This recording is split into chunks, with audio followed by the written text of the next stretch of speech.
Llega entonces un papa al Perú después de 30 años. La última vez lo hizo Juan Pablo II en 1985, volvió en 1988 y hoy, 30 años después, llega un papa con un Perú distinto, con una iglesia distinta, con un panorama político distinto.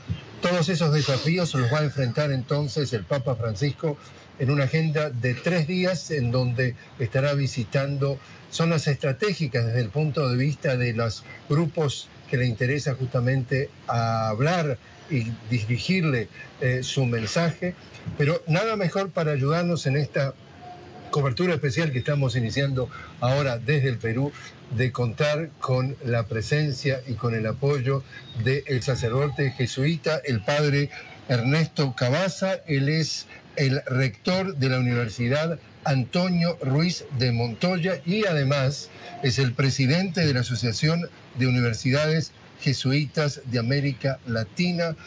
Padre Cavazza, le damos la bienvenida. Pónganse los patines porque acá tenemos para largo comentando lo que va a ser esta visita histórica al Perú. Entonces estamos viendo un presidente que con las características de sigla le llaman PPK, Pedro Pablo Kuczynski, un personaje en este momento políticamente en la picota, y un santo padre que usted mismo, sus palabras, decía, este papa, sus palabras, bate varios récords históricos, decía usted. Primer jesuita que llega al pontificado, primer sudamericano, primero del hemisferio sur, primer papa no europeo desde el siglo VIII. ¿Qué impacto, padre, esto en esta visita puede tener? Bueno, en primer lugar, muchas gracias por la invitación a ustedes.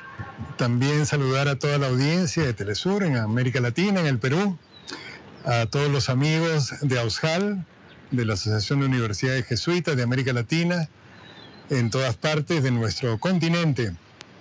Sin duda, pues, es la visita más importante que tenemos durante este año.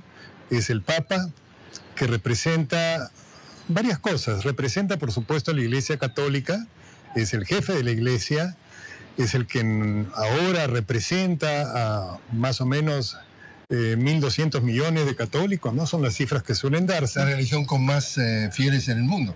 Sí, parece ser que sí, seguida por el Islam, pero sobre todo, a mi modo de ver, representa pues la figura de un líder ético, preocupado más allá de su propia confesión, de su propia iglesia, preocupado por toda la humanidad, por los 7.000 millones más o menos de personas que somos, y mirando, pensando, visualizando qué cosa podríamos hacer mejor, no solamente para los que vivimos hoy en este planeta Tierra, sino para los que vendrán, ¿no? Para los que vendrán.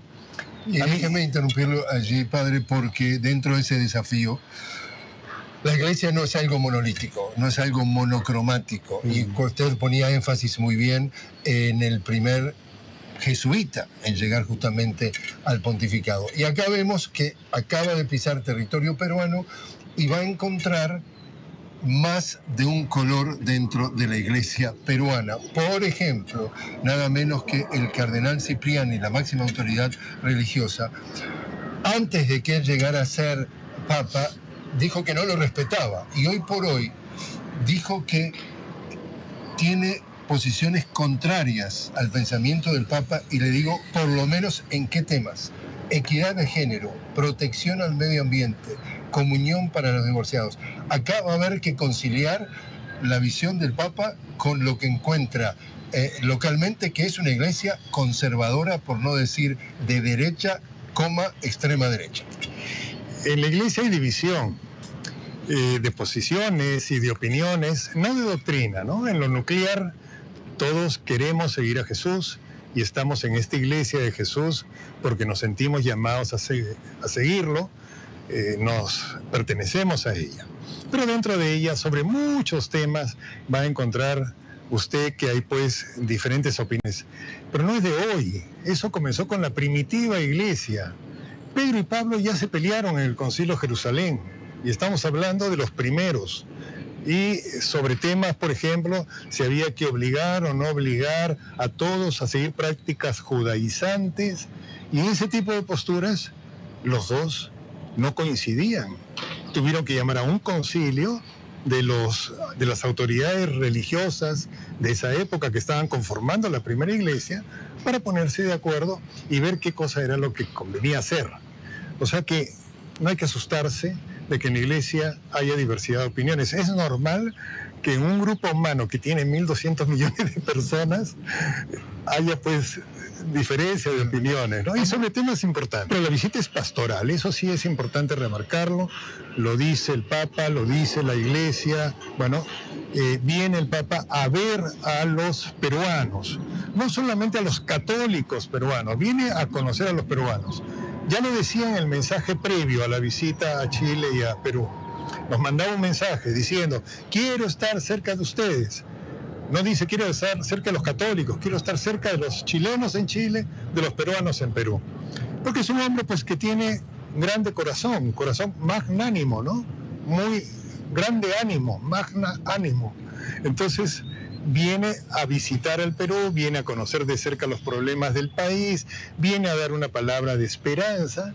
Y encuentra a un Perú que decíamos que hace 30 años que no tenía la visita de un papa, con características, como todo país, peculiares. Por ejemplo, el país definitivamente que dentro de América Latina es más religioso. Estamos hablando de que respecto a todos los demás hay más fieles que profesan alguna religión. Pero con una característica también inusual.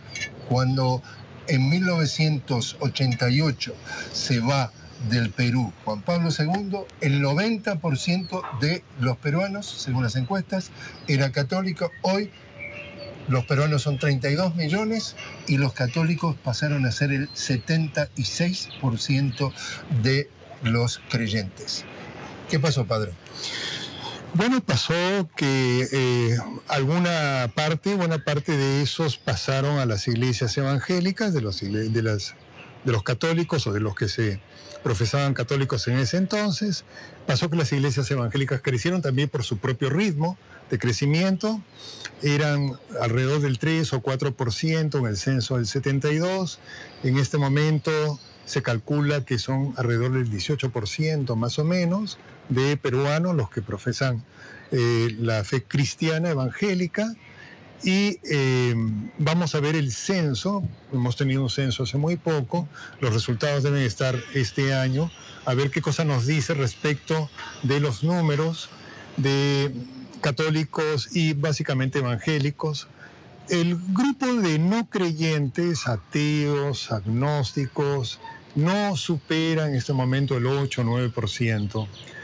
Hay que incluir también aquellos que no definen ninguna religión, sin embargo se definen teístas, se definen como creyentes en un ser superior, probablemente creador, pero no necesariamente se adscriben a una religión en concreto, ¿no? Y dentro de lo que observadores definen cuál pudo haber sido o pudieron haber sido los motivos de esa disminución de la feligresía a la Iglesia Católica, se está hablando escándalos de abusos sexuales y o la falta de capacidad de la Iglesia para modernizarse, para estar de acuerdo a los tiempos, y que por el otro lado la Iglesia evangélica fue más incluyente, más les da más fácilmente la bienvenida a los creyentes.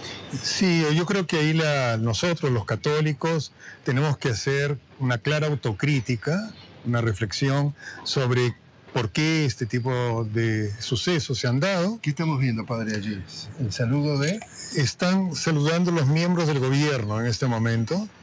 Ya pasaron, antes cuando estábamos conversando, todos los obispos que los saludaron, y ahora están los miembros del gabinete, los ministros, algunos representantes de las bancadas. Este es el ministro Wexler, y del Wexler el de Educación, que se está dirigiendo a él más tiempo que el de los demás.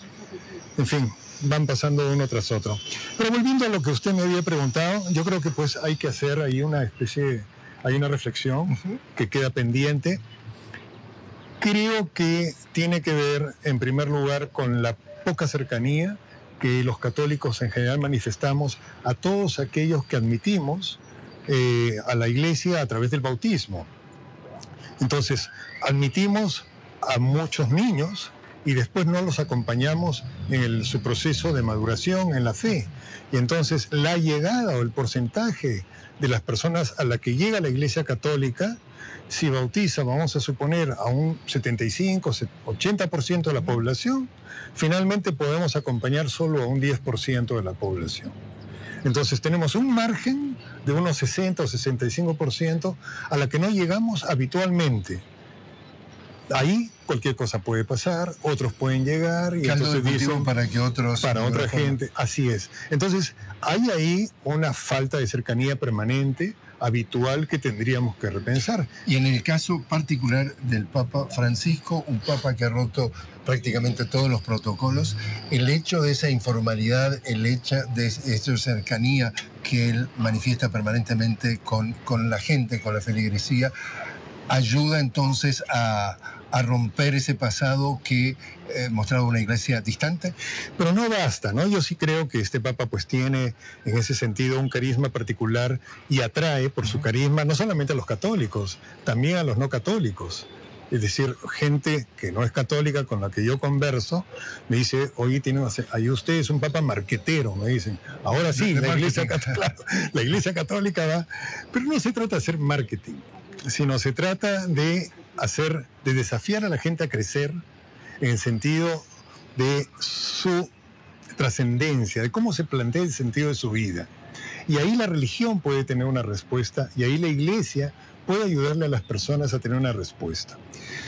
Esa respuesta podría ser religiosa o no religiosa. A mí no me preocupa mucho esta pérdida de los católicos, si es que al mismo tiempo va creciendo una pregunta mayor por parte de todos respecto de lo que significa la religión en sus propias vidas y lo que significa el sentido de su vida. Si esa pregunta se hace, yo quedaría satisfecho. A veces nosotros los católicos impedimos a la gente hacer ese tipo de preguntas. ¿Por? Y eso es lo que nos preocuparía más. ¿Y por qué lo hace? Por rutina, por automatismo, por falta de iniciativa y de creatividad. Por lo tanto, que haya gente que se pregunte por el sentido de su vida, me parece bien. Y si además la encuentra por el lado del cristianismo, me parece mejor. Y si además consideran que la Iglesia Católica puede ser una expresión para poder desarrollar su fe cristiana dentro de ella, aún mejor. Pero no me preocuparía que lo haga a través de otras iglesias. Vuelvo al tema de lo que va a tener que entonces estar abordando el Papa durante esta visita de 3 días. Hay consenso en que va a estar enfrentando dos corrientes. Una de los que ven en la iglesia y los que están más cerca del pobre, y otros dentro de la iglesia peruana de los que no están tan cerca del pobre. ¿Coincide usted que por lo menos hay 2 grupos identificables? Desde el Concilio Vaticano II, la iglesia en el Perú hizo todo un proceso, junto con muchas iglesias en América Latina, de releer el Evangelio desde el enfoque y desde la perspectiva del pobre. Uno de los aportes que creo que nos hizo el Concilio Vaticano II y después la Conferencia de Medellín.